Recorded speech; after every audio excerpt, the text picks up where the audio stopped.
Hi guys, welcome back. So today I'm going to be showing you how to make the banoffee blondies. Let's begin. To get started on the recipe, you'll want to grab yourself a large mixing bowl, and into the mixing bowl place your butter and your white chocolate, then melt the two together until they are fully combined. I find over a pan of boiling water works really well, but feel free to use the microwave, whichever one works best for you.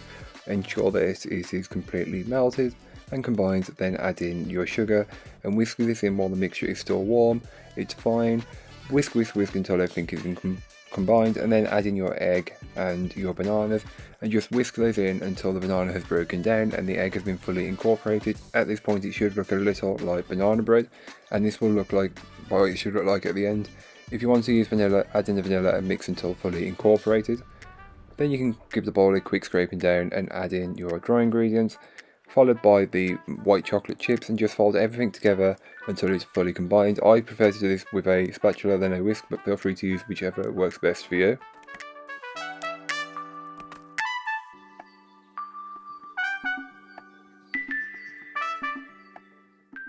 So to enhance the banoffee flavour, I found this banoffee spread in Lidl, and I really recommend using it because it's quite a strong flavour. Then you can go ahead and grab your 8-inch square cake tin, which has been lined with some parchment paper, and then start to just transfer the blondie batter directly into it.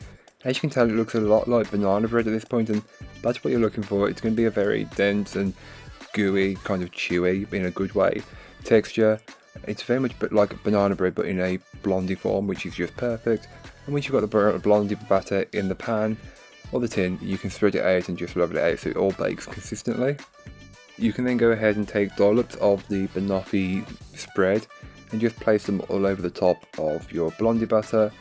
I found that I like to normally add like between 5 and 8 dollops, and that's normally a good amount, but you can do whatever suits you. And then just take a butter knife and just swirl the caramel throughout the blondie batter. And remember that what you can't see on top will be buried underneath, which is always a pleasant surprise, so do whatever works for you. You can then place this into the oven. I will leave all the baking times and temperatures you need in the blog post, which will be linked down below. So here are what the blondies look like once they are fresh out of the oven. While they're still warm, or really they are hot, I like to place on some banana chips just to give each portion some more of a decoration. So this is what I do. Then I sprinkle over or scatter over some white chocolate chips and some caramel fudge pieces, and just allow that to sit. And then once it's fully cooled, I place it into the fridge and I leave it there overnight, and then the following day I cut it up. I cut this into 9 portions, but you could easily cut this into more or less, just to suit you and how many portions you want from it.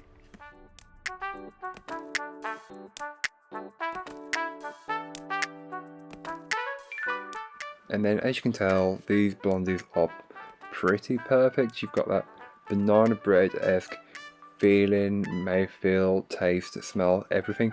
But then you've got the caramel, which makes it the banoffee, and just perfect.